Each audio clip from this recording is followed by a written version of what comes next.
Welcome to my channel tech mechanical and electrical.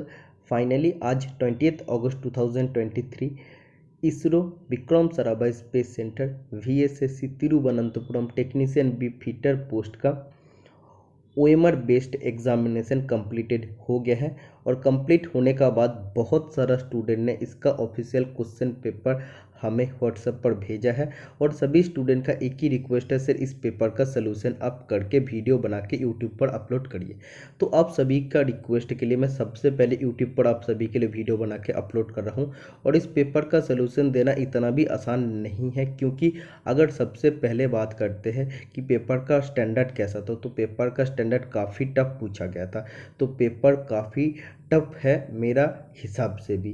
तो इसमें जो क्वेश्चन है टोटल 80 क्वेश्चन, इसमें से लगभग 55 क्वेश्चन तो सही है, लेकिन 25 क्वेश्चन जो आपका है 25 क्वेश्चन थोड़ा आपको सोचने वाला क्वेश्चन है। बहुत सारा ऐसा क्वेश्चन है जो आपको नया इसमें मिलेगा। तो सभी क्वेश्चन का टफ इजी सभी क्वेश्चन का एनालिसिस मैं आज का वीडियो में करने वाला हूं। जिस भी क्वेश्चन में आपका डाउट है सभी आपका आज का वीडियो में क्लियर हो जाएगा। और सबसे इम्पोर्टेंट बात है, इसरो आंसर की रिलीज आने से पहले आप लोग आज का वीडियो देख के चेक कर सकते हैं आपका कितना मार्क्स इसमें आने वाला है, क्योंकि 80 में से ऑलमोस्ट मैं आपको 78 से 79 क्वेश्चन का आंसर सही बताने वाला हूं।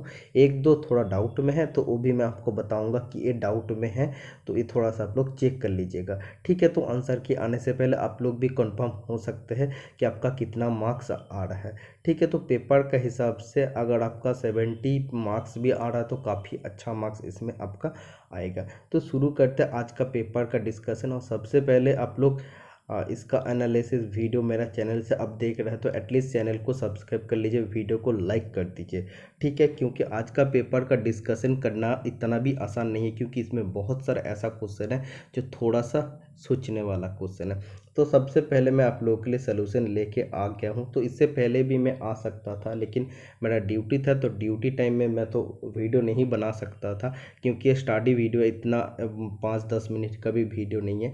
इसीलिए मैं ड्यूटी कंप्लीट करने के बाद आप सभी के लिए वीडियो को अपलोड कर रहा हूँ।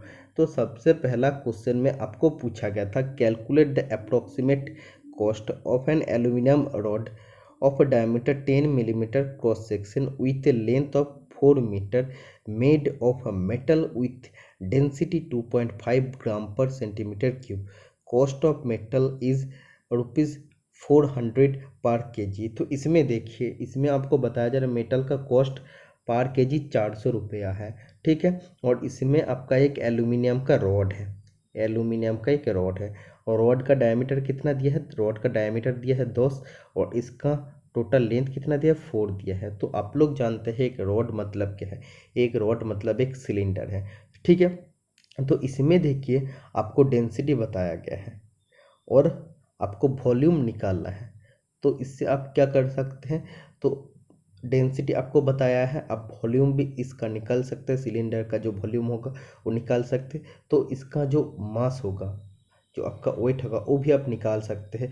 तो जितना वेट होगा उसका कितना कॉस्ट पड़ेगा तो वो भी आप इजीली निकाल पाएंगे। तो सबसे पहले आप देख लीजिए इसका जो मेन फार्मूला होता है, मेन फार्मूला आपको क्या लिखना है, मेन फार्मूला में आपको लिखना है density is equal to mass upon volume, ठीक है। तो ये चीज़ आपको याद रखना है, बेस फॉर्मूला है। तो इसमें देखिए डेंसिटी आपको मालूम है, डेंसिटी आपका कितना है 2.5 ग्राम पर क्यूबिक सेंटीमीटर। तो आपको निकालना क्या है, आपको निकालना है वेट या मास। तो मास इज इक्वल टू आपको हो जाएगा डेंसिटी इनटू वॉल्यूम, ठीक है। तो इसमें देखिए डेंसिटी आपका कितना दिया 2.5 ग्राम पर सेंटीमीटर क्यूब, ठीक है। इतना तो आपको याद है, लेकिन वॉल्यूम आपको इधर लिखना है, तो वॉल्यूम आपको निकालना पड़ेगा। तो आप जानते हैं एक रॉड मतलब क्या, एक सिलेंडर, तो सिलेंडर का वॉल्यूम का फॉर्मूला होता है पाई आर स्क्वायर एच। तो पाई का वैल्यू आपको क्या लिखना है, पाई का वैल्यू आपको लिखना है 3.14। और आर रेडियस देखिए इसमें आपको डायमीटर दिया है, डायमीटर आपको दिया है 10 मिलीमीटर, और आपका लेंथ दिया है 4 मीटर, और आपका डेंसिटी दिया है ग्राम पर से क्यूबिक सेंटीमीटर। तो देखो डेंसिटी का तो यूनिट ग्राम पर सेंटीमीटर क्यूब होता है, ठीक है। तो सेंटीमीटर में सभी को कन्वर्ट कर लेना है। तो जो आपका डायमीटर है, डायमीटर को सबसे पहले सेंटीमीटर में कन्वर्ट कर लेते तो क्या हो जाएगा, तो आपका हो जाएगा 1 हो जाएगा, 1 हो जाएगा, क्योंकि आपका जो 10 मिलीमीटर था तो 10 मिलीमीटर से सेंटीमीटर करने पर क्या हो जाएगा, 1 सेंटीमीटर हो जाएगा। तो ये आपका क्या हो गया, डायमीटर हो गया।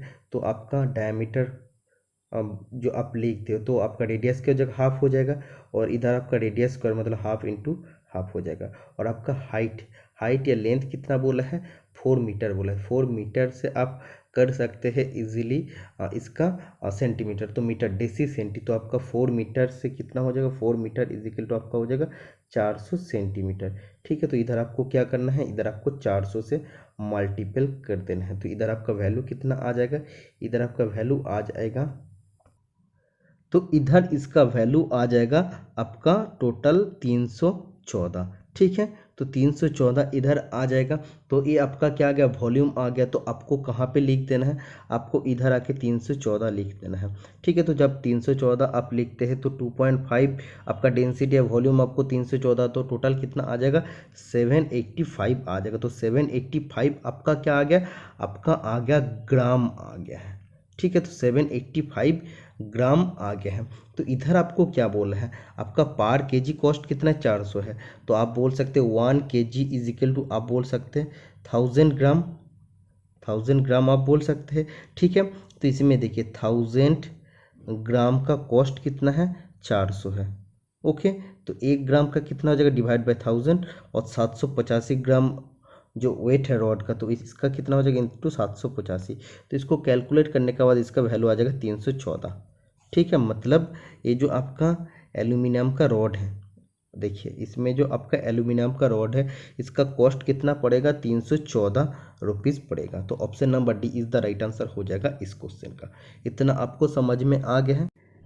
नेक्स्ट क्वेश्चन नंबर 2, BOM इसका फुल फॉर्म होता है बिल ऑफ मटेरियल गिव्स। तो बिल ऑफ मटेरियल क्या प्रदान करता है, तो ऑल ऑफ द अबव इसका राइट आंसर हो जाएगा, क्योंकि size of raw material being used in assembly, किसी भी असेंबली में किस साइज का रॉ मटेरियल यूज़ हो रहा है वो भी आपको प्रदान करता है डिटेल्स। इसका बाद list of part involve in manufacturing of N assembly, किसी भी असेंबली का मैन्युफैक्चरिंग के लिए क्या क्या पार्ट का लिस्ट है तो वो भी प्रदान करता है BOM। और cost of part that goes in the assembly, तो किसी भी असेंबली में पार्ट का क्या कॉस्ट है ये सब कुछ कौन प्रदान करता है, बिल ऑफ मटेरियल प्रदान करता है। इसलिए all of the above is the right answer हो जाएगा इस क्वेश्चन का। थर्ड क्वेश्चन देखिए, काफ़ी कॉमन क्वेश्चन है, tensile strength of a material is expressed in which of the following unit. तो किसी पदार्थ की तन्य शक्ति निम्नलिखित में से किस इकाई में व्यक्त की जाती है। तो टेंसाइल स्ट्रेंथ को जब एक्सप्रेस करना होता है तो हम लोग कैसे करते हैं, हम लोग न्यूटन पर मीटर स्क्वायर में करते हैं। तो option number A is the right answer हो जाएगा इस क्वेश्चन का। तो टेंसाइल स्ट्रेंथ का फुल फॉर्म आप लिख लीजिए, या इसका जो फॉर्मूला है आप लिख लीजिए। Tensile strength is equal to load taken to break the wire in Newton divide by cross sectional area in metre square. ठीक है, इसमें अगर आपका रहता न्यूटन पर मिलीमीटर स्क्वायर तब भी ये राइट आंसर हो जाता। Next question number 4, penetration depth of cutting tool during one rotation is termed as. तो इसमें आपको बोल रहा है किसी कटिंग टूल उसका एक घूर्णन में जितना वर्कपीस का अंदर पेनिट्रेट करता है इसको क्या कहते हैं, इसको कहते हैं फीड। ठीक है, जैसे अगर ड्रिल का बात करते हैं और ये आपका वर्कपीस है, तो ड्रिल उसका एक रेवोल्यूशन में वर्कपीस का अंदर जितना आगे बढ़ता है इसको कहते हैं फीड। नेक्स्ट क्वेश्चन नंबर 5, अब देखिए आपको क्वेश्चन पूछा गया sine bar and slip gauge से। Determine the height of a slip gauge block to measure the angle of 30 degree using sine bar of 250 millimetre long. तो इसमें आपको बोला है कि आप साइन बार और स्लिप गेज का मदद से किसी एंगल का मेजरमेंट आप कर रहे हैं। तो इसमें आपका एंगल बताया है कि 30 डिग्री एंगल आप मेजरमेंट कर रहा है, और इसमें साइन बार का लेंथ 250 मिलीमीटर है। तो स्लिप गेज का हाइट क्या है ये आपको निकालना है। तो ये आप देखिए, इधर आपका स्लिप गेज रहता है, ठीक है, तो ये आपका स्लिप गेज का हाइट होगा और ये आपका साइन बार का लेंथ होगा, जो आपका हाइपोटेनियस को इंडिकेट करता है। नीचे आपका क्या, नीचे आपका बेस है, ठीक है, और ये जो आपका एंगल बन रहा है ये आपका कितना है, ये आपका 30 डिग्री का एंगल बन रहा है। तो आप जानते हैं साइन बार के लिए क्या फॉर्मूला था, sine theta. Sine theta is equal होता है आपका हाइट, जिसको हम लोग कहते हैं perpendicular, divide by hypotenuse, hypotenuse, ठीक है। तो इसमें देखिए sine 30 degree is equal to आपका हाइट आपको निकालना है, स्लिप गेज का हाइट। हाइपोटेनियस आपको कौन इंडिकेट करता है, आपका साइन बार का लेंथ करता है 250। तो साइन 30 का वैल्यू हो जाएगा हाफ एच डिवाइड बाई 250। तो एच का वैल्यू क्या आ जाएगा, एच इज इक्वल टू आ जाएगा आपका 125 millimetre.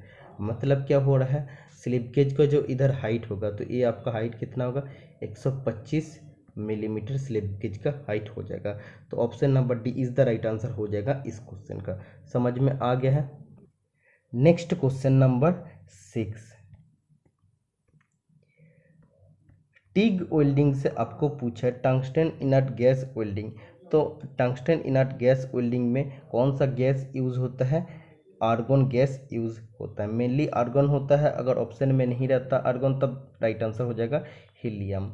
Okay, next question number 7, which among the following can be categorise under an invisible weld defect. निम्नलिखित में से किसे अदृश्य वेल्ड दोष के अंतर्गत वर्गीकृत किया जा सकता है। तो इसमें आपको बोल रहा है, जब हम लोग वेल्डिंग करते हैं, रिवेटिंग करते हैं, तो अगर प्रॉपर तरीके से नहीं होता है तो उसमें फॉल्ट होता है, त्रुटि होता है, जिसको हम लोग वेल्डिंग डिफेक्ट या रिवेटिंग डिफेक्ट कहते हैं, ठीक है। रिवेटिंग में जो त्रुटि होता है उसको रिवेटिंग डिफेक्ट कहते हैं, वेल्डिंग में जो त्रुटि होता है उसको वेल्डिंग डिफेक्ट कहते हैं। तो मैक्सिमम जो वेल्डिंग डिफेक्ट होता है वो हम लोग नेकेड आई से, मतलब खुले आँख से देख पाते हैं। जैसे स्ट्रे आर्क, अंडर काट, स्पैटर हम लोग अपने खोले आँख से देख पाते हैं। लेकिन ऐसा भी कुछ वेल्डिंग त्रुटि होता है जो हम लोग खोले आँख से नहीं देख पाते, नेकेड आई से नहीं देख पाते, जो अदृश्य होता है। तो इसको देखने के लिए एक्सरे करना पड़ता है। तो ये कौन सा वेल्डिंग डिफेक्ट है, तो ये आपका हो जाएगा पोरोसिटी। और पोरोसिटी भी होता है और ब्लो होल भी होता है। पोरोसिटी का बिग वर्जन होता है या बड़ा वर्जन होता है ब्लो होल। जब आप वेल्डिंग करते हैं तो वेल्डिंग करते टाइम अगर वेल्ड का बीच में किसी गैस अगर फंस जाता है, गैस फंसने का कारण, तो उधर आपका जहाँ पे गैस फंसता है उधर आपका गैप बन जाता है। छोटा छोटा पिन होल का जैसा अगर गैप बनता है उसको पोरोसिटी कहता है, अगर बड़ा बड़ा गैप बन जाता है तो उसको ब्लो होल कहता है, ठीक है। तो option number D right answer हो जाएगा। 8 नंबर क्वेश्चन में पूछा गया था, which of the following can be used as electrode for electro discharge machining. तो इसमें आपको पूछा जा रहा है इलेक्ट्रो डिस्चार्ज मशीनिंग, मतलब ईडीएम में जो इलेक्ट्रोड यूज होता है तो ये किस धातु से बनता है। तो देखो, मैंने आप लोग को ईसीएम ईडीएम से बार बार पढ़ाता हूँ और बहुत सारा क्वेश्चन इसमें से आपको मैं ऑलरेडी समझा चुका हूँ। इसका क्लास भी, स्पेशल क्लास यूट्यूब पर है, आप लोग अगर देखे नहीं है तो आप देख सकते हैं। तो जब मैं आप लोग को इस टॉपिक से क्वेश्चन पढ़ाता हूँ तो आप लोग बोलते हैं सर ये हम लोग का टॉपिक नहीं है, फीटर टर्नर का टॉपिक नहीं है, सिर्फ मैशिनिस्ट का टॉपिक है। तो आप देखिए फीटर का पेपर में भी ईसीएम ईडीएम क्वेश्चन पूछा जा रहा है। तो ऐसे आप लोग नहीं बोल सकते। अभी का पेपर ऐसा हो गया है जो आपको किसी भी ट्रेड से क्वेश्चन पूछा जा सकता है। जैसे सैक का अगर हम पेपर देख रहे थे, सैक का पेपर देखने का टाइम मैशिनिस्ट का पेपर में 2 से 3 क्वेश्चन कारपेंटर का पूछा गया था क्वेश्चन। तो ऐसे क्वेश्चन पेपर थोड़ा सा मॉडरेट बनाने के लिए 2-3 क्वेश्चन ऐसा आपको पूछा जाता है, तो किसी भी ट्रेड से क्वेश्चन उठाकर आपको उसमें पूछा जाता है। इसीलिए जो भी क्वेश्चन मैं आपको बताता हूँ सब आपको ध्यान से पढ़ लेना चाहिए। तो जो स्टूडेंट ईसीएम ईडीएम का क्लास देख के गए थे वो सभी स्टूडेंट के लिए कोई प्रॉब्लम नहीं हुआ होगा, क्योंकि ईसीएम और ईडीएम में आप लोगों को मैं बहुत ही अच्छा से कॉन्सेप्ट क्लियर किया हूँ। तो ईडीएम इलेक्ट्रो डिस्चार्ज मशीनिंग में जो इलेक्ट्रोड यूज होता है ये ब्रास कॉपर से बनता है। 9th नंबर क्वेश्चन में आपको पूछा गया था, calculate the blank size for preparing A bolt of M16 into 1.5। तो इसमें आपको एक बोल्ट बनाना है, ठीक है। तो बोल्ट जब आपको बनाना है तो बोल्ट के ऊपर आपको क्या करना है, आपको धागे काटना है, आपको थ्रेड काटना है। तो सबसे पहले आप क्या करते हैं, ब्लैंक साइज में बना लेते हैं। तो ब्लैंक साइज आपको निकालना पड़ेगा, मतलब ये आपको टर्निंग करके जो साइज आप बनाते हैं वो आपको बनाना पड़ेगा। तो वो आपका ब्लैंक साइज क्या हो जाएगा, आपका हो जाएगा मेजर डाया माइनस पिच अपन 10। तो मेजर डाया आपका 16 है, पिच आपका 1.5 डिवाइड बाई 10, तो आपका क्या हो जाएगा 16 माइनस 0.15, तो आपका हो जाएगा 15.85। तो option number B is the right answer हो जाएगा। मतलब सबसे पहले जो आप बोल्ड बना रहे हैं, तो बोल्ड बनाने के लिए आपका ब्लैंक साइज आपका बनेगा 15.85 मिलीमीटर का। इसके बाद जब भी आप डाई का इस्तेमाल करेंगे, डाई का इस्तेमाल करने के बाद आपका जो शाफ्ट का साइज है थोड़ा सा बढ़ जाएगा। कितना बढ़ेगा, 0.15 मिलीमीटर आपका बढ़ जाएगा। और एकदम थ्रेड कटने के बाद जो आपका शाफ्ट का साइज होगा वो आपका M16 एकदम हो जाएगा। 16 मिलीमीटर का आपका शाफ्ट का साइज हो जाएगा, क्योंकि थ्रेड कटने के बाद डाई से जब आप शाफ्ट पर थ्रेड करते हैं, एक्सटर्नल थ्रेड करते हैं, उसमें ब्लैंक साइज को थोड़ा सा कम रखा जाता है, क्योंकि थ्रेड कटने के बाद इसका डायमीटर थोड़ा सा बढ़ जाता है इसलिए। तो हम लोग सबसे पहले देखिए शाफ्ट का डायमीटर 15.85 बना रहे हैं, लेकिन डाई से जब भी आप थ्रेड करते हैं तो उसका साइज एग्जैक्ट 16 मिलीमीटर बन जाता है। ठीक है, तो इसका राइट आंसर हो जाएगा 15.85। नेक्स्ट क्वेश्चन नंबर 10 आपको पूछा जा रहा है, which of the following is used for ceiling purpose in A pressure cooker. निम्नलिखित में से किसका उपयोग प्रेशर कुकर में सीलिंग के उद्देश्य से किया जाता है। तो प्रेशर कुकर जो आपका होता है और उसका जो हैंडल होता है, तो जब आप प्रेशर कुकर का हैंडल को उसमें लगाते हैं तो उन दोनों का बीच में क्या रहता है, एक सर्कुलर रिंग रहता है, ब्लैक कलर का रिंग रहता है। इसको हम लोग क्या कहते हैं, इसको हम लोग गैस्केट कहते हैं, इसको गैस्केट रिंग कहते हैं। और गैस्केट रिंग किससे बनता है, टेफ्लॉन से बनता है। ठीक है, तो ये अब जब प्रेशर कुकर जो आपका ऐसा प्रेशर कुकर है उसका साथ जो हैंडल आपका है, तो इन दोनों को सील करने के लिए, पैक करने के लिए हम लोग बीच में गैस्केट रिंग का इस्तेमाल करते हैं, जो टेफ्लॉन से बने होते हैं। Okay, next question number 11, one of the major alloying element of bronze is. कांसे के प्रमुख मिश्र धातु तत्व में से एक है। तो ब्रोंज बनाने के लिए मेन एलिमेंट क्या होता है, कॉपर प्लस टीन होता है। तो इसमें सबसे मेन एलिमेंट क्या हो जाएगा, चार ऑप्शन में से टीन हो जाएगा। नेक्स्ट क्वेश्चन नंबर 12, तो इस पेपर में 55 जो क्वेश्चन है कॉमन क्वेश्चन ही पूछे, लेकिन ये कॉमन क्वेश्चन को भी ऐसा टेढ़ा तरीके से पूछा गया है, तो सेंटेंस थोड़ा अलग करके इसमें पूछा गया है। लेकिन 55 क्वेश्चन तो ऑलमोस्ट कॉमन है, बाकी क्वेश्चन में थोड़ा सा डिफिकल्टी है। देखिए, the factor that must be present in combination for a fire to continue to burn are. आग के जलते रहने के लिए कारक का संयोजन में होना आवश्यक है। तो देखिए, इसमें आपको सीधा सीधा पूछा जा सकता है फायर किसका कॉम्बिनेशन में बनता है, लेकिन इसमें आपको ऐसा घुमा के पूछा है कि फायर को कंटिन्यूअसली जलने के लिए कौन सा चीज़ का कौन सा फैक्टर का रहना मैंडेटरी है। तो फ्यूल, हीट, ऑक्सीजन तीनों का रहना मैंडेटरी है, जिसको मिला के फायर ट्रायंगल होता है। इसलिए option number D right answer हो जाएगा। 13th नंबर क्वेश्चन में आपको पूछा गया था वी ब्लॉक चैप्टर से। ये 100 millimetre long nominal size V block capable of clamping workpiece between 5 to 40 millimetre in diameter of grade A will be designated as. तो इसमें आपको बोला है किसी भी ब्लॉक का साइज कितना है, लेंथ आपको बोला है 100 मिलीमीटर और उसका कैपेबिलिटी क्या है 5 से 40 मिलीमीटर किसी भी डायमीटर का शाफ्ट को वो होल्ड कर सकते हैं। और इसका ग्रेड ए है, मतलब इसका ये हाई क्वालिटी स्टील से बनता है और इसका नॉमिनल साइज क्या होता है 100 मिलीमीटर होता है, आप भी जानते हैं। ठीक है, तो इसका डेजिग्नेशन क्या हो जाएगा, option number A right answer हो जाएगा। वी ब्लॉक 100 मतलब उसका नॉमिनल साइज स्लैश 5-40 मतलब उसका मिनिमम और मैक्सिमम कैपेबल साइज, और इसका बाद आपको ग्रेड देना है और इसका बाद IS नंबर। तो option number A right answer हो जाएगा। 14th नंबर क्वेश्चन में पूछा गया था universal testing machine is used for testing. किसके परीक्षण के लिए सार्वत्रिक परीक्षण मशीन का उपयोग किया जाता है। तो टेंसाइल स्ट्रेंथ और कंप्रेसिव स्ट्रेंथ को टेस्टिंग करने के लिए यूनिवर्सल टेस्टिंग मशीन का यूज़ किया जाता है। तो इसमें टेंसाइल स्ट्रेंथ है तो मेनली टेंसाइल स्ट्रेंथ का टेस्टिंग होता है। Grain size of 54 indicated in the indication of grinding wheel implies that grain size is. तो इसमें देखो ग्रेन साइज को 4 भागों में डिवाइड करते हैं, कोर्स, मीडियम, फाइन और वेरी फाइन। कोर्स का रेंज होता है 10 to 24, मीडियम का होता है 30 to 60, फाइन का होता है 80 से 180 और वेरी फाइन का होता है 220 से 600। तो इसमें देखो 54 किसका बीच में आ रहा है, 30 to 64, 60 का बीच में आ रहा है। तो option number B right answer हो जाएगा। Grain size 54 medium grain size के अंदर आ रहे हैं। 16 नंबर क्वेश्चन में आपको पूछा गया था use of sine bar. Sine bar किस लिए यूज़ होता है? साइन बार यूज़ होता है स्लिप गेज के कंजंक्शन में और टेपर एंगल को मेजर करने के लिए। कितना डिग्री एक्यूरेसी में?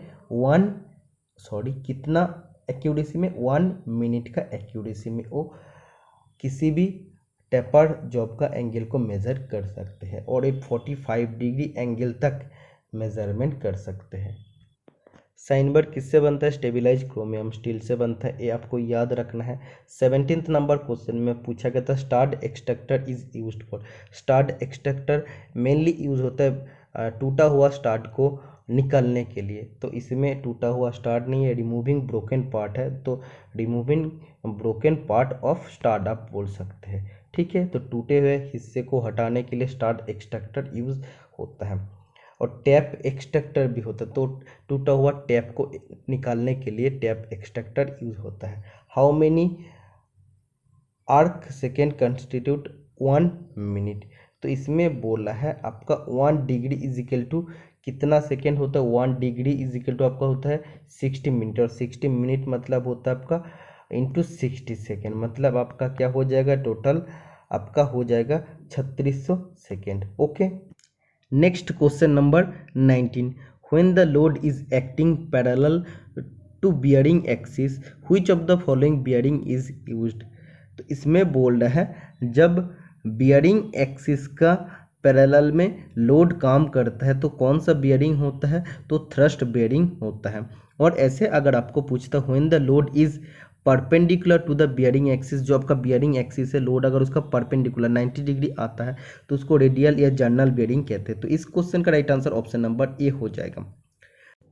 नेक्स्ट क्वेश्चन नंबर 20 और एक नया क्वेश्चन है और 99.99% स्टूडेंट के लिए ये क्वेश्चन अनकॉमन है। The first figure of A fastener property class example 12 of 12.9 indicates. तो इसमें आपको एक फास्टनर का प्रॉपर्टी क्लास का बारे में क्वेश्चन पूछा है। तो इसमें देखो जैसे 8.8 होता है, 12.9 होता है, तो इसमें जो आपका फास्ट फिगर है, फास्ट फिगर मतलब क्या है? 12.9 का जो 12 है ये क्या इंडिकेट करता है? क्वेश्चन में आपको ये पूछा है। ओके, और ऐसे ही अगर आपको बोलते हैं सेकेंड फिगर मतलब क्या हो जाएगा? आपका हो जाएगा 9।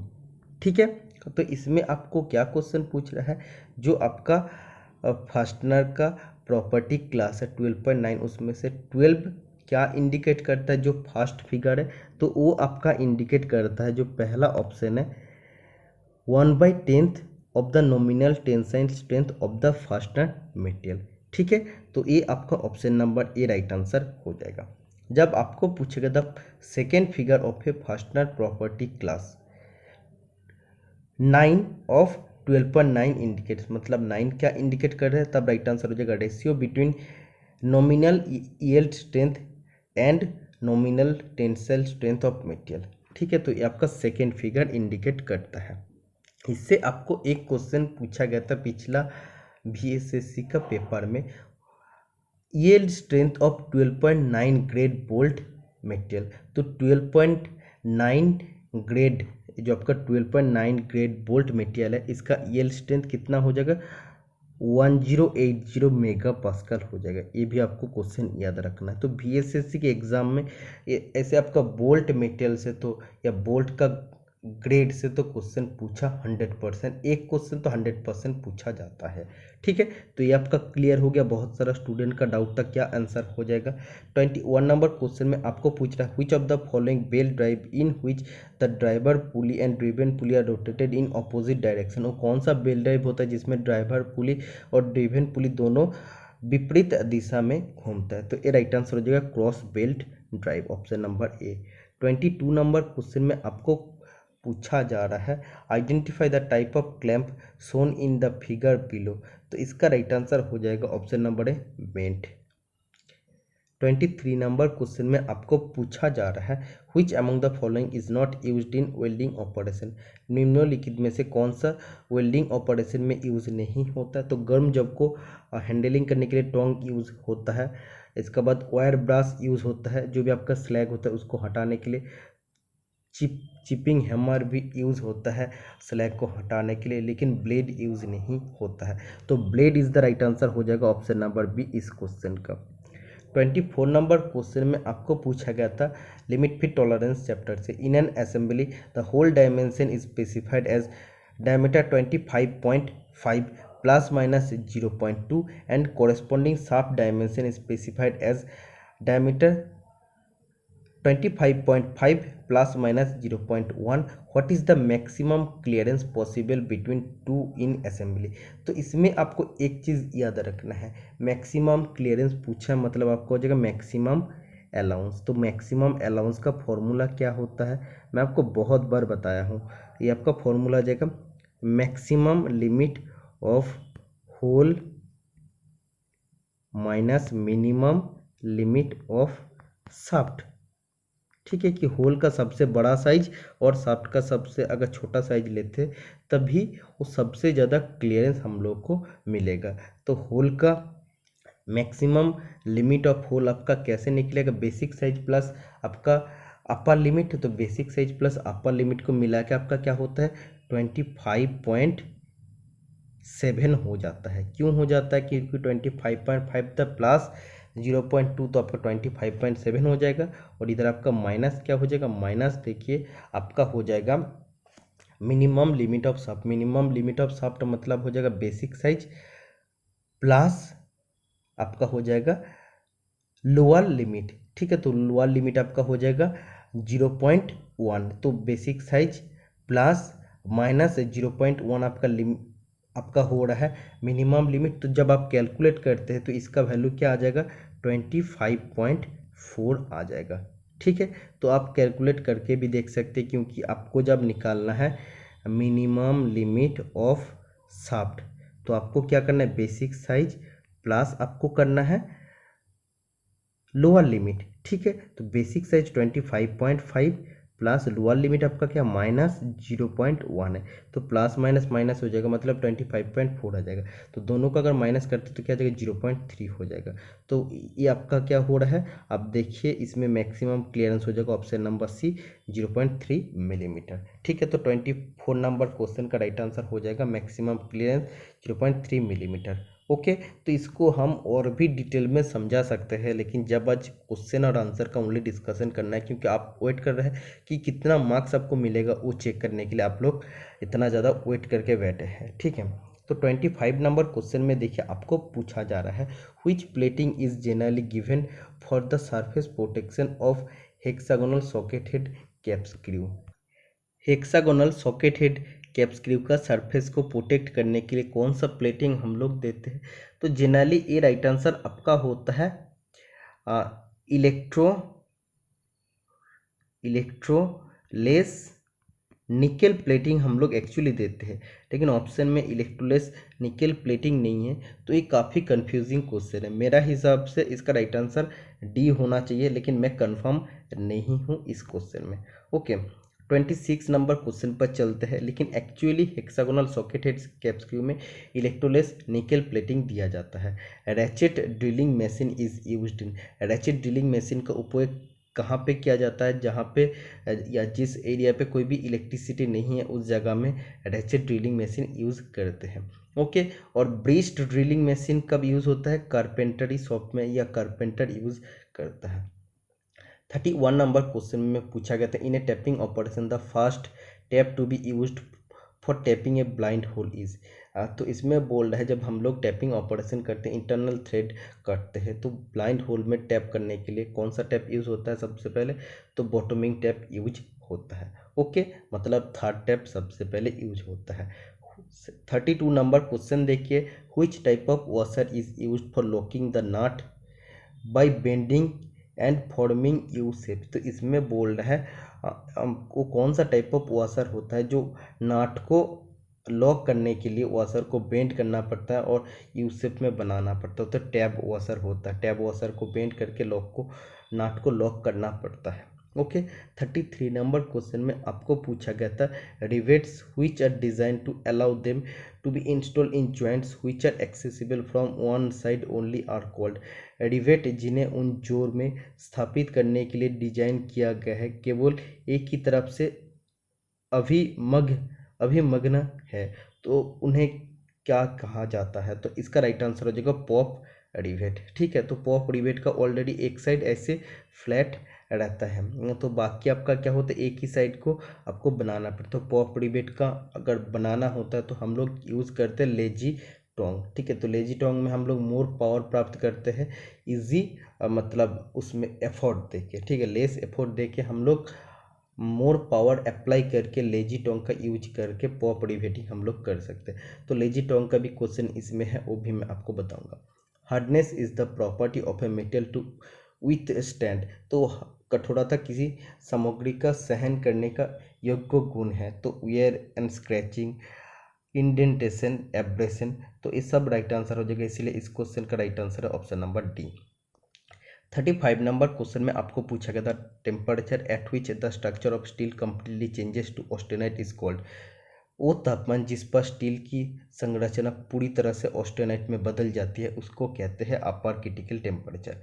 अगर आपको ऐसा क्वेश्चन पूछता है कि वो कौन सा टेम्परेचर होता है जिससे ऑस्टेनाइट स्ट्रक्चर फॉर्म होना शुरू होता है, तब राइट आंसर हो जाएगा लोअर क्रिटिकल टेम्परेचर। और जब अपर क्रिटिकल टेम्परेचर में पहुंचता है तो ऑस्टेनाइट पूरा पूरी चेंज, मतलब ऑस्टेनाइट में पूरा पूरी कन्वर्ट हो जाता है। 36 नंबर क्वेश्चन में आपको पूछा गया था which of the following is used as PPE during machining. Machining करते टाइम कौन सा पर्सनल प्रोटेक्टिव इक्विपमेंट यूज किया जाता है, तो गॉगल्स राइट आंसर हो जाएगा। 27 नंबर आप क्वेश्चन पढ़िए, शायद इसमें नंबरिंग आगे पीछे हो गया है, कोई बात नहीं है। देखिए, the type of seat metal SIM Son below is maximum student इसका राइट आंसर नहीं दे पाएगा। तो ये जो सिम जॉइंट है इसका राइट आंसर हो जाएगा बीडेड डबडेल सिम। ठीक है, तो beaded double seam is the right answer हो जाएगा। 28 नंबर क्वेश्चन में आपको पूछा गया था which among the following is not a reason for over heating of drill. इसमें आपको क्वेश्चन में पूछा जा रहा है निम्नलिखित में से वो कौन सा कारण ड्रिल का ओवरहीट होने का कारण नहीं है। तो इसमें देखिए, ड्रिल अगर शार्प होता है तो उससे ड्रिल ओवरहीट होने का कोई कारण नहीं होता है। बाकी पॉइंट एंगल अगर गलत होता है तो उससे आपका कटिंग नहीं होगा अच्छा से, और आप उतना ज़्यादा फीड देते रहेंगे तो ड्रिल गर्म होगा। क्लियरेंस एंगल गलत होगा तो उससे वर्कपीस का साथ कांटेक्ट में आएगा ड्रिल, और उससे भी ड्रिल गर्म होगा। फीड रेट अगर ज़्यादा होगा तो फ्रिक्शन ज़्यादा होने का कारण ड्रिल गर्म होगा। लेकिन ड्रिल का अगर पॉइंट अगर शार्प होता है तो उससे तो कटिंग और भी अच्छा से होगा, तो गर्म होने का कोई चांस नहीं होगा। तो option number D right answer हो जाएगा। 29 नंबर क्वेश्चन में आपको पूछा गया था the sheet metal lap seam is made by lapping the edge of one piece over the other piece. तो इसमें आप जानते हैं कि सीट मेटल लैप सीम आप कैसे बनाते हैं कि एक प्लेट के ऊपर दूसरा पीस को रख के आप बनाते हैं लैप सीम। ठीक है, तो इसमें आपको बोल रहा है कि सांक लैप, काउंटर सांक लैप का कौन सा कॉन्फ़िगरेशन है, तो इसका राइट आंसर हो जाएगा ऑप्शन नंबर डी। तो काउंटर सांक लैप या सांक लैप का डायग्राम कौन सा है, तो option number D right answer हो जाएगा। 30 नंबर क्वेश्चन में आपको पूछा गया था एज पर IS 1219 what type of pneumatic component is represented with a circle. IS Indian standard 1219 के अनुसार किस प्रकार के वायवीय घटक को एक वृत्त द्वारा दर्शाया जाता है, तो इसका राइट आंसर मेरा हिसाब से कंप्रेसर हो जाना चाहिए। ओके, तो कंफर्म अगर आपको मालूम है, अगर आंसर गलत है तो आप कमेंट बॉक्स पर बता सकते हैं।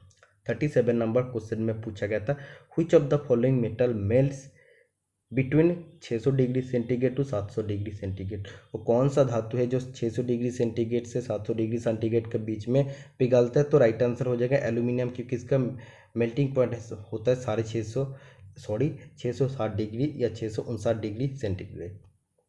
Name the machine tape that has spiral flutes which will bring out chips from the hole being tapped। तो इसमें बोल रहा है उस मशीन टेप का नाम बताए जिसमें सर्पिल नाली है जो टैप किए जाने वाली छेद से चिप्स को बाहर लाएगी। तो ये कौन सा होता है जिसमें स्पाइरल फ्लूट होता है? तो helical fluted tap is the right answer हो जाएगा, या स्पाइरल फ्लूटेड टैप इसका राइट आंसर हो जाएगा। तो ऑप्शन नंबर ए इसका राइट आंसर है। Next question number 39, which of the following statement is not true in case of a tin man's L square। Tin man के L square के मामले में निम्नलिखित में से कौन सा कथन सही नहीं है? तो टीन मैन्स एल स्क्वायर और try square same to same होता है, बट इसमें डिफरेंस क्या होता है? इसका बॉडी और टंग दोनों पर ग्रेजुएशन मार्क्स किया हुआ रहता है। तो ऑप्शन नंबर ए जो है ये आपका राइट आंसर है, राइट है। It is an L shaped piece of harden steel with graduation marks on the edges. मतलब ये एल शेप का एक हार्डन स्टील का पीस होता है जिसका एज बराबर ग्रेजुएशन मार्क्स किया हुआ रहता है। ये आपका सही है। और कौन कौन सही है? आपको क्वेश्चन में पूछा है कौन सा कथन गलत है, तो आपको निकालना है। तो सबसे पहले देख लेना है कि कौन सा सही है। चौथा ऑप्शन आप देखिए, the angle between the tongue and the body of L square is 90 degree. तो ये आपका टंग है, ये आपका बॉडी है, तो दोनों का बीच का एंगल 90 डिग्री है। ये भी सही है। मेरा हिसाब से ऑप्शन नंबर बी गलत दिया है। ठीक है, तो इस क्वेश्चन का राइट आंसर बी होना चाहिए मेरा हिसाब से, क्योंकि इसका सेंटेंस ऐसा क्लोज आपको दिया है, मैं भी काफ़ी कंफ्यूज हो रहा हूँ। तो देखिए ऑप्शन नंबर जो सी है, it is use to check the perpendicularity with a base line. किसी भी बेस लाइन के साथ परपेंडिकुलरिटी को तो चेक कर सकता है एल स्क्वायर, या आप बोल सकते हैं ट्राई स्क्वायर। तो ऑप्शन नंबर जो बी है ये मेरे को गलत लग रहा है, तो बी इस क्वेश्चन का राइट आंसर हो जाएगा। It is used for marking parallel direction to any base line. तो बी मेरा हिसाब से इस क्वेश्चन का राइट आंसर होगा। 40 नंबर क्वेश्चन देखिए, which tool is used for checking the correctness of lip angle and equality of the lip length for a drill. तो इसमें आपको बोल रहा है एक ड्रिल के लिए जब आप उसका लीप एंगल और लीप लेंथ का समानता का चेक करते हैं कि वो समान है कि नहीं, दोनों लीप लेंथ समान है कि नहीं, और लीप एंगल को जब चेक करते हैं तो कौन सा टूल यूज होता है? ड्रिल एंगल गेज यूज होता है। Okay, next question number 41, what term is used for the process of raising a strip of metal around the end of a tube so that tube can be use to hold a hose on the end और to straighten the end of the tube. तो इसमें आपको बताया जा रहा है जो आपका किसी भी पाइप या ट्यूब होता है उसका एकदम एंड पोर्शन में स्ट्रिप ऑफ मेटल थोड़ा सा रेज होता है। मतलब जो आपका पाइप था इसका बाद जो एकदम लास्ट वाला पोर्शन होता है उसका डायमीटर थोड़ा सा रेज हो जाता है, बढ़ जाता है। तो ये क्या करता है, बाकी जो आपका अगले जो पाइप है तो उसको वो इसमें पकड़ के रखता है और उसको स्ट्रेट कंडीशन में रखता है। तो कैसा इसमें एक्चुअली बता रहा है, मैं आपको दिखा देता हूँ। सबसे पहले आप देख लीजिए, ऐसा बोल रहा है जो भी आपका पाइप है उसका लास्ट में एकदम आपका क्या हो, जो आपका मेटल स्ट्रिप है तो वो थोड़ा सा उसका डायमीटर क्या हुआ, इंक्रीज़ हुआ। इसमें जितना भी पाइप है आप देखिए, ये भी पाइप है, इसका बाद देखिए सब पाइप क्या कर रहा है, जो अगले पाइप है उसको होल्ड करता है, उसको स्ट्रेट रखने के लिए मदद करता है। तो ये जो आपका मेटल स्ट्रिप जो रेज होता है, तो ये रेज होने को क्या कहते हैं, बीडिंग कहते हैं। ठीक है, तो इस क्वेश्चन का राइट आंसर हो जाएगा बीडिंग। तो जो भी आपका पाइप था इसका एंड पोर्शन क्या होता है, थोड़ा सा उसका देखिए, raising a strip of metal around the end of a tube, मतलब उसका मेटल स्ट्रिप क्या होता है, रेज हो जाता है, बढ़ जाता है। 42 नंबर क्वेश्चन में आपको पूछा गया था, which of the following metal और alloy is having lowest melting point. कौन सा धातु या मिश्र धातु का गलनांक सबसे कम है। तो स्टील का अगर गलनांक का बात करते तो इसका 1500 से 1530 डिग्री सेंटीग्रेड होता है। कॉपर का होता है 1083 डिग्री, नाइक्रोम का होता है 1400 डिग्री का आसपास, और टंगस्टन का होता है 3380। तो इसमें से सबसे कम हो जाएगा कॉपर। ठीक है, तो कॉपर का क्यों कम होता है, क्योंकि कॉपर होता है एक नॉन फेरस मेटल, इसीलिए तो नॉन फेरस मेटल होने का कारण इसका मेल्टिंग पॉइंट भी काफ़ी कम है। जैसे एल्यूमिनियम के 660 डिग्री सेंटीग्रेड, वो भी नॉन फेरस मेटल है, इसलिए उसका मेल्टिंग पॉइंट कम है। Quick return mechanism is used in shaper machine for, quick return mechanism shaper machine में किस लिए यूज़ होता है, उसका रेसिप्रोकेटिंग मोशन को देने के लिए, ठीक है, आगे पीछे टूल को करने के लिए।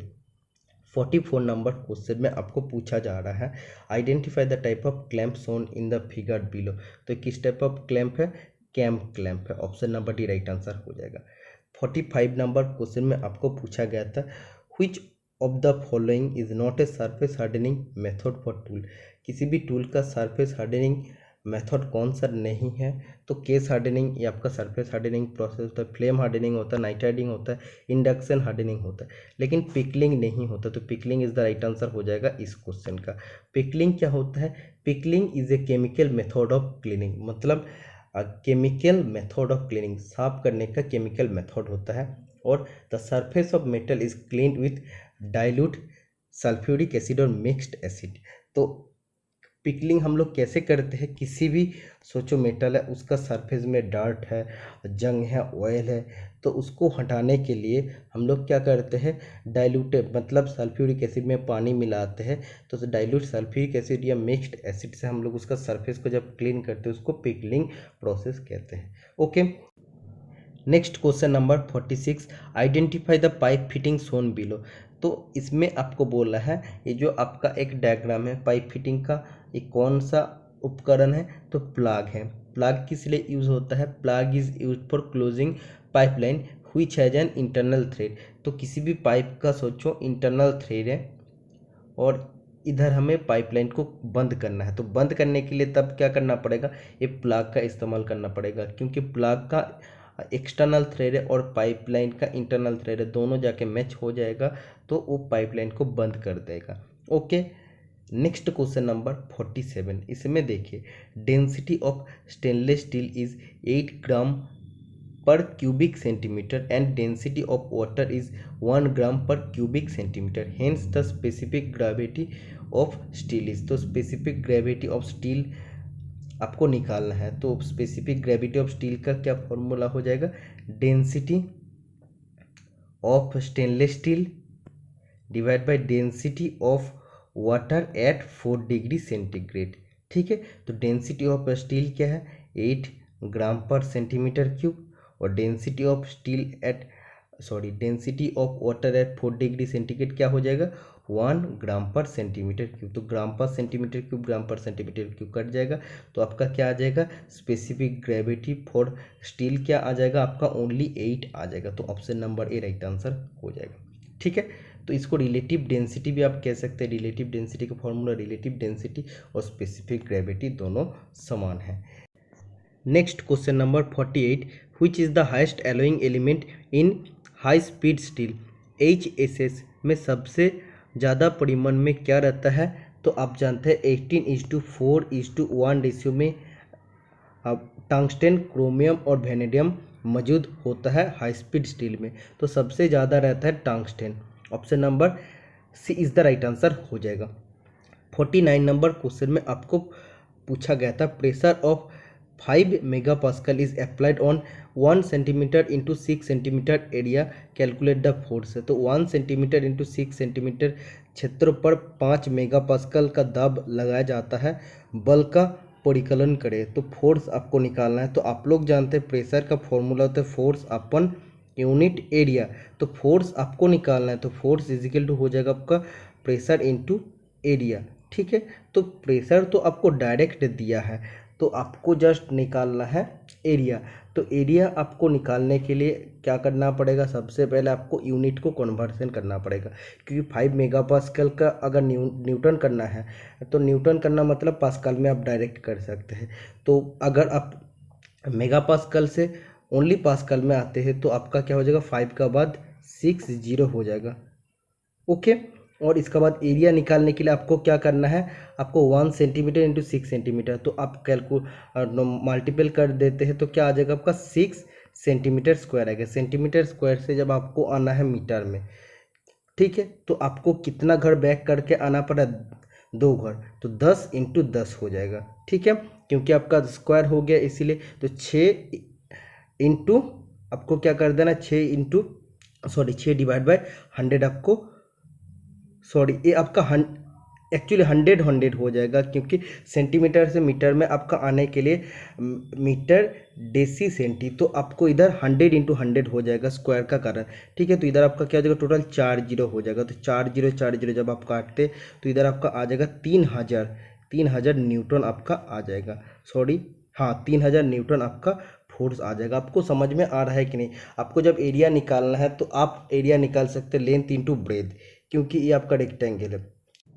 1 इंटू 6 कर देना है तो आपका आ जाएगा 6 सेंटीमीटर स्क्वायर, तो सेंटीमीटर स्क्वायर से मीटर स्क्वायर में करने के लिए आपको टोटल 1 का बाद 4 जीरो से डिवाइड करना पड़ेगा, तो इस जब आप निकालेंगे तो आपका 3000 न्यूटन इसका राइट आंसर आ जाएगा।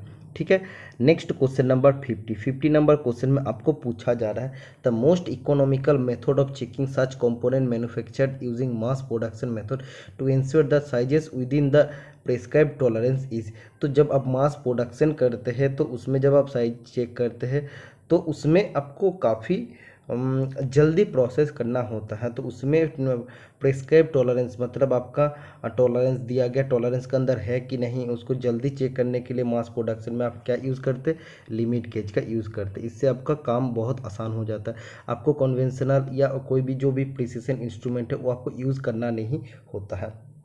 51 नंबर क्वेश्चन आप पढ़ लीजिए, इसमें आपको बोला जा रहा है consider 3 metal sheet are joined together by 10 number of rivets with rivet diameter 4 mm. If the rivets are in double shear, effective area in square millimeter over which failure occur is। तो इसमें आपको बताया जा रहा है generally हम लोग riveting जब करते हैं 2 शीट मेटल का करते हैं, इसमें 3 शीट मेटल का बोला, मतलब आपका 1 sheet metal, 2 sheet metal, 3 sheet metal, इसमें टोटल आपका कितना रिवेट है, 10 रिवेट आपका है। ठीक है, तो इसमें आपको निकालना क्या है, आपको निकालना है इसमें if the rivets are in double shear effective area, तो आपको एरिया निकालना पड़ेगा। तो एरिया निकालने का फॉर्मूला आप लोग जानते हैं, आपका क्या होता है, पाई आर स्क्वायर होता है। ठीक है, पाई आर स्क्वायर होता है। तो इसमें देखिए पाई आर स्क्वायर जब आपका होता है तो इधर आपका क्या हो जाएगा, पाई मतलब आपका पाई ऐसे रहेगा, आर मतलब आपका हो जाएगा डायमीटर 4 दिया, आर मतलब आपका हो जाएगा 2 इंटू 2 हो जाएगा। ओके, टोटल क्या आ गया आपका 4 पाई आपका आ गया है। ठीक है, और इधर टोटल कितना रिवेट है, 10 रिवेट है, 10 आपका हो गया है, तो इधर टोटल आपका कितना हो गया, 40 पाई हो गया है। और इधर आपको क्या बोला है, rivets are in double shear, अगर डबल शेयर में रहता है तो उसका इफेक्टिव एरिया क्या होगा, आपको कर देना है 40 पाई इंटू 2, 80 पाई हो जाएगा। मेरा हिसाब से 80 पाई होने का चांसेस 99%, और अगर 80 पाई नहीं होता तो 40 पाई राइट आंसर हो जाएगा। तो लेकिन मेरा हिसाब से 80 पाई इसका राइट आंसर होना चाहिए। ठीक है, next question number 52 the maximum clearance between a shaft and hole correspond to.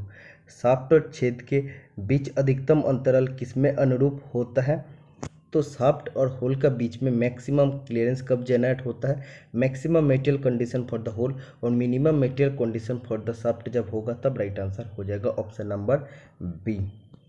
Question number 53 में आपको पूछा गया था which of the following statement is wrong with the respect to datum. Datum के संबंध में निम्नलिखित में से कौन सा कथन गलत है, datum reference must be used for transferring dimension to the workpiece. Datum reference workpiece में डायमेंशन को ट्रांसफ़र करने के लिए यूज़ होता है, तो ये सही है। आपको निकालना है गलत कौन सा है, marking table, surface plate, angle plate, V block, parallel block serve as a datum. तो marking table, surface plate, angle plate, V block, parallel block सब डेटम सरफेस के हिसाब से काम करता है। For positioning a point to datum reference are required. किसी point को पोजिशनिंग करने के लिए 2 डेटम रेफरेंस का ज़रूरत होता है, ये भी सही है। The datum must be always defined as the centre line of the work. Datum को हमेशा कार्य की केंद्र रेखा में परिभाषित की जाती है, तो डेटम कभी भी वर्कपीस का सेंटर लाइन को डिफाइन नहीं करता है। ठीक है, तो ये आपका गलत हो जाता है, तो option number D right answer हो जाएगा इस क्वेश्चन का। Next question number 54, which of the following is not categorized as a safety practice under industrial और shop floor safety guideline. Industrial और शॉप फ्लोर सेफ्टी गाइडलाइन के हिसाब से कौन सा इस कैटेगरी में नहीं आ रहा है। तो ऑप्शन नंबर सी आप देखिए, इसमें आपको बताया जा रहा है एडजस्ट द टूल और workpiece with care when the machine is running. जब मशीन चल रही है तो उपकरण और कार्यखंडों को सावधानी से समायोजित करें।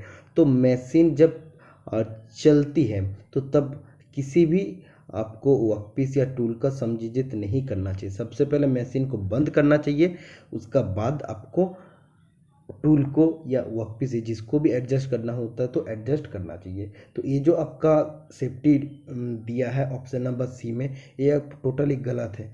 जब मशीन चलता है रनिंग कंडीशन में तब नहीं करना चाहिए, जब वो स्टॉप रहता है तब हमको एडजस्ट करना चाहिए। तो option number C right answer हो जाएगा। Next question number 55, limit fit tolerance chapter का एक most important question, which of the following represent the type of fit for a hole and a soft pair given that hole 45 plus 0.000 slash plus 0.40 millimetre and the soft 45 plus 0.045 plus 0.055 millimetre. तो इसमें किस type of fit हमें मिलेगा, whole और soft का इसमें dimension दिया है। तो इसका जो पूरा प्रोसीजर है वो निकालने के बाद आपको जब मैक्सिमम अलाउंस निकालना पड़ेगा। मैक्सिमम अलाउंस का फॉर्मूला हो जाएगा मैक्सिमम लिमिट ऑफ होल। तो मैक्सिमम लिमिट ऑफ होल आपका मैक्सिमम क्या होगा 45.040 और मिनिमम लिमिट ऑफ सॉफ्ट आपका क्या हो जाएगा, आपका देखिए 45.045। ठीक है, तो ये आपका क्या आ रहा है, ये आपका आ रहा है 0.005 आ रहा है, आपका माइनस में आ रहा है। मतलब ये आपका क्या हुआ, ये आपका मिनिमम इंटरफेरेंस हुआ। मिनिमम इंटरफेरेंस आपको लिख लेना है, इधर मैं पूरा तो नहीं लिख पा रहा हूँ। और आपको मिनिमम अलाउंस क्या हो जाएगा, ये आपका हो जाएगा minimum limit of hole. Minimum limit of hole आपका हो जाएगा 45 और मैक्सिमम लिमिट ऑफ सॉफ्ट, तो इधर आपका क्या हो जाएगा मैक्सिमम लिमिट ऑफ सॉफ्ट हो जाएगा 45.0 एग्जैक्टली समझ में नहीं आ रहा है 055 मान लेते, नॉर्मली मैं आपको बता रहा हूँ। ठीक है, तो ये आपको करने के बाद क्या आ जाएगा 0. आपका आ जाएगा 055 आ जाएगा। ठीक है, तो ये आपका क्या आ गया, हाँ ये आपका आ गया है देखिए मिलीमीटर, ये आपका माइनस में आ गया। तो ये आपका आ गया मैक्सिमम इंटरफेरेंस। मैक्सिमम इंटरफेरेंस ठीक है, तो देखिए मैक्सिमम अलाउंस मिनिमम अलाउंस दोनों नेगेटिव में आ रहा है। ठीक है, तो दोनों नेगेटिव में जब आ रहा है तो ये आपका क्या हो जाएगा इंटरफेरेंस फीड रहेगा। तो option number D is the right answer हो जाएगा इंटरफेरेंस फीड। तो आपको कैसे करना पड़े आपको समझ में आ रहा है ना। जब एक्चुअली ये लिमिट फिट टॉलरेंस का मैथ काफ़ी सिंपल है, जिसको प्रोसीजर पता है तो वो मेरा बात को समझ सकते हैं कि कैसे मैं निकाल रहा हूँ। अगर आपको समझ में नहीं आ रहा है तो मैं किसी नेक्स्ट क्लास में मैं आपको और भी अच्छा से इसको समझा सकता हूँ, क्योंकि इसका स्टेप बाय स्टेप इसको जब मैं आपको सॉल्व करके दिखाऊंगा तब आपको पूरा चीज़ समझ में आएगा। तो 56 नंबर क्वेश्चन आप देख लीजिए, इसमें आपको बताया जा रहा है what is the minimum limit for a 24 H8 hole. तो H8 होल मतलब H जब भी आपका रहता है मतलब उसका मिनिमम जो आपका डिविएशन होता है वो आपका 0 होता है। तो मिनिमम लिमिट का फॉर्मूला हो जाएगा basic size plus minimum deviation, तो आपका 24 प्लस 0 क्या हो जाएगा आपका 24 हो जाएगा। 57 नंबर क्वेश्चन में आपको पूछा गया तो which among the following is not A desirable property of cutting fluid. निम्नलिखित में से कौन सा कर्तन तरल का वांछनीय गुण नहीं है। तो कटिंग फ्लूइड का करोजन रेजिस्टेंस प्रॉपर्टी होना चाहिए, रिलेटिव हाई विस्कोसिटी होना चाहिए, नॉन फ्लेमेबिलिटी होना चाहिए, और ज्वलनशीलता होना चाहिए, लेकिन ट्रांसपेरेंसी जो ऑप्शन नंबर बी है ये आपका नहीं होना चाहिए। ठीक है, तो ये डिजायरेबल कोई आपका प्रॉपर्टी नहीं है, तो option number B is the right answer हो जाएगा। 58 नंबर क्वेश्चन में आपको पूछा गया था term Rockwell is associated with. तो आप लोग HRC नाम सुने हैं, फाइल का HRC होता है, हार्डनेस होता है 60 HRC, स्लिप गेज का होता है 63 HRC, मतलब हार्डनेस रॉकवेल सी स्केल। तो ये आपका क्या चेक करता है, तो रॉकवेल मतलब आपका हार्डनेस टेस्टिंग होता है। 59 नंबर क्वेश्चन में आपको पूछा जा रहा है M16 इंटू 1.5 मिलीमीटर 6H। तो इसमें आपका 1.5 क्या इंडिकेट कर रहा है? तो M मतलब मैट्रिक्स 1 और 16 मतलब होता है मेजर डायमीटर, 1.5 मतलब होता है पिच। ठीक है, तो pitch of thread right answer हो जाएगा। और इससे एक क्वेश्चन आपको पूछा जा सकता है 6H का मतलब क्या होता है? 6H का मतलब होता है tolerance class for the not या फीमेल थ्रेड। तो ये फीमेल थ्रेड के लिए आपको बताया जा रहा है। ठीक है, और इससे आपको और भी मतलब डिटेल में क्वेश्चन पूछा जा सकता है M16 into 1.5 into sorry hyphen 6H, इसके बाद 5G और 6G। 5G का मतलब होता है आपका tolerance class for the pitch diameter और 6G का मतलब होता है tolerance class for the major diameter. तो ये सब चीज़ आपको याद रखना है। 6H का मतलब होता है tolerance class for the not female thread. ठीक है, तो फीमेल थ्रेड के लिए टॉलरेंस है। नेक्स्ट क्वेश्चन नंबर 60, आप देखिए इसमें आपको पूछा जा रहा है find out the RPM of a spindle for a 50 millimetre bar to cut a 15.7 metre पर मिनट। तो इसमें आपको RPM निकालना है। तो RPM निकालने के लिए फॉर्मूला आपका क्या हो जाएगा? Cutting speed is equal to आपका होता है पाई DN अपन 1000। ठीक है, तो इधर आपका हो जाएगा N इज इक्वल टू हो जाएगा CS into 1000 divide by pi D. ठीक है, तो इधर आपको कटिंग स्पीड का जगह आपको लिख लेना है 15.7 इंटू 1000 डिवाइड बाई पाई का जगह आपको लिखना है 3.14, डी का जगह आपको लिखना है 50 मिलीमीटर। ठीक है, तो ये आपका क्या आ जाएगा?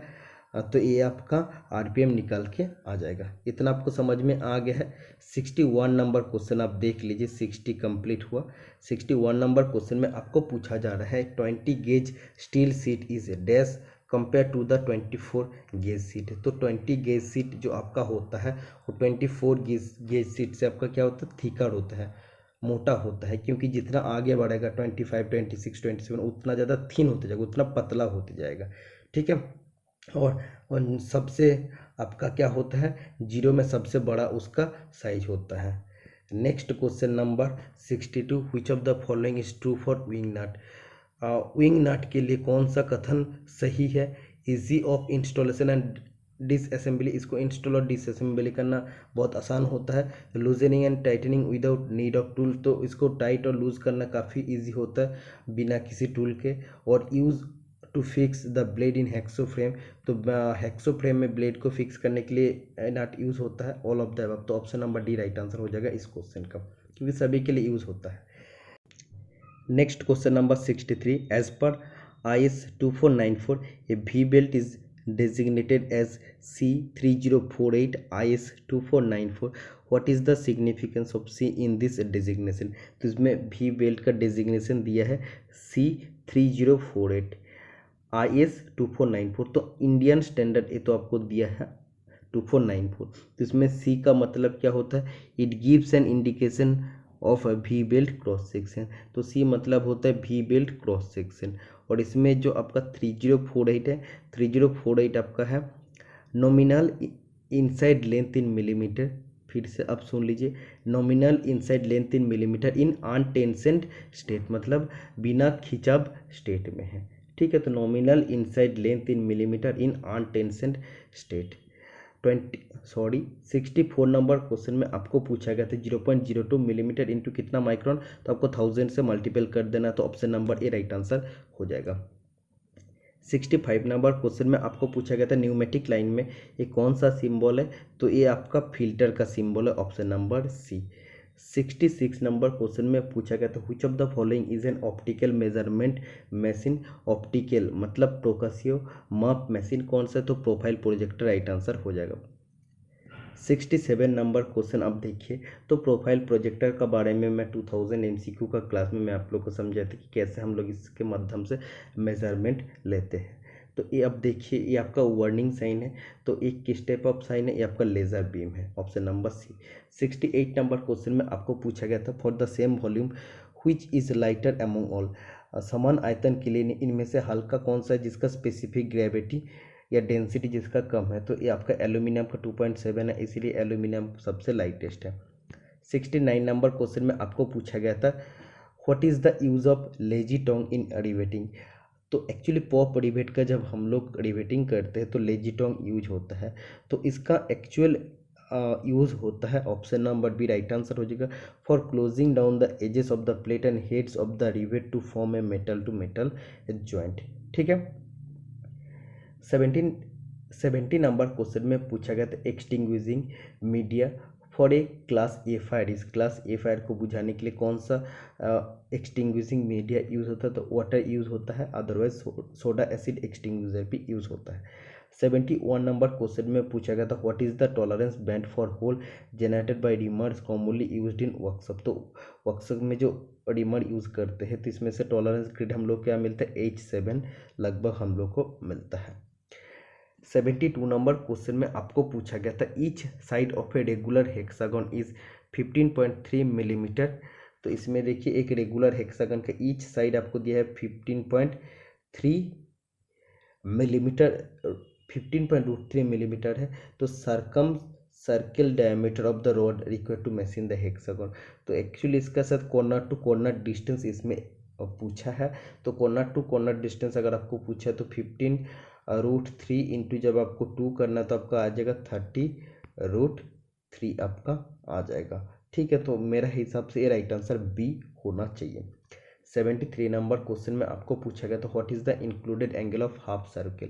किसी भी अर्धवृत्त का इंक्लूडेड एंगल कितना होता है, 180 डिग्री होता है। Next question number 74, what is the minimum thickness of blade in A BIS set filler gauge for set number 1। तो set BIS filler gauge set number 1 में ब्लेड का मिनिमम थिकनेस कितना होता है, 0.01 मिलीमीटर होता है, और लंबाई कितना होता है, 100 मिलीमीटर होता है। 75 नंबर क्वेश्चन में आपको पूछा गया था which among the following is a tool surface hardening technique which is performed 2 stages carburising and heat treatment.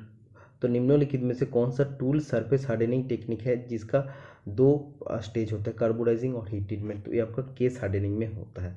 76 number question में आपको पूछा गया था what is the measurement accuracy of a manual depth micrometer. Manual depth micrometer का accuracy या least count होता है 0.01 millimetre. 77 number question में आपको पूछा गया था which of the following material can be used for making a surface plate. Surface plate जो आपका एक डेटम सरफेस प्रोवाइड करता है, तो ये बनाने के लिए कौन सा धातु यूज़ होता है, कास्ट आयरन और ग्रेनाइट यूज़ होता है। 78 नंबर क्वेश्चन में आपको पूछा गया था additive manufacturing is used for. Additive manufacturing किस लिए यूज़ होता है, जटिल आकार बनाने के लिए, मेकिंग कॉम्प्लेक्स शेप, प्रक्रिया को समय कम करें मतलब रिड्यूसिंग द प्रोसेस टाइम को कम करने के लिए, और लागत में कटौती मतलब कॉस्ट रिडक्शन करने के लिए। तो तीनों राइट आंसर हो जाएगा, तो option number D is the right answer हो जाएगा इस क्वेश्चन का। Next question number 79, black colour is use to paint the body of. काले रंग का उपयोग डैश के बॉडी को या डैश सिलेंडर का बॉडी को रंग करने के लिए किया जाता है। तो जो भी आपका ऑक्सीजन सिलेंडर होता है उसको ब्लैक कलर से पेंट किया जाता है, और एसिटिलीन सिलेंडर को मैरून कलर से पेंट किया जाता है। 80 नंबर क्वेश्चन में आपको पूछा गया था try square is use to, तो चेक परपेंडिकुलरिटी। तो परपेंडिकुलरिटी चेक करने के लिए यूज़ होता है, तो option number B is the right answer हो जाएगा इस क्वेश्चन का। ये बनता है हार्डन स्टील से बनता है। ठीक है, इसका बारे में और अगर बात करते हैं तो एक्चुअली 90 डिग्री को चेक करते हैं। तो यही काफ़ी है आज का क्लास के लिए। तो टोटल 80 क्वेश्चन का मैं डिस्कशन किया हूँ, इसमें से 2-3 क्वेश्चन ऐसा है जो मेरा डाउट है। बाकी अगर आपको इसका कंफर्म आंसर पता है तो आप लोग कमेंट बॉक्स पर ज़रूर हमें बताएगा। अगर मेरे से भी कोई गलती हुआ तो आप लोग कमेंट बॉक्स पर ज़रूर बताएगा, क्योंकि काफ़ी क्वेश्चन मेरे लिए भी इसमें अनकॉमन था, तो मैं उसका ऊपर काफ़ी स्टडी करने के बाद मैं वीडियो आप लोगों के लिए बनाया हूँ। तो वीडियो अच्छे लगे तो वीडियो को लाइक करना, चैनल को सब्सक्राइब कर लेना, और आप लोग को कितना मार्क्स आ रहा है ज़रूर कमेंट बॉक्स पर बताना, तभी मैं एक्सपेक्टेड कट ऑफ का वीडियो बना पाऊँगा। तो आज के लिए इतना, मिलते हैं नेक्स्ट वीडियो में। Tata bye bye.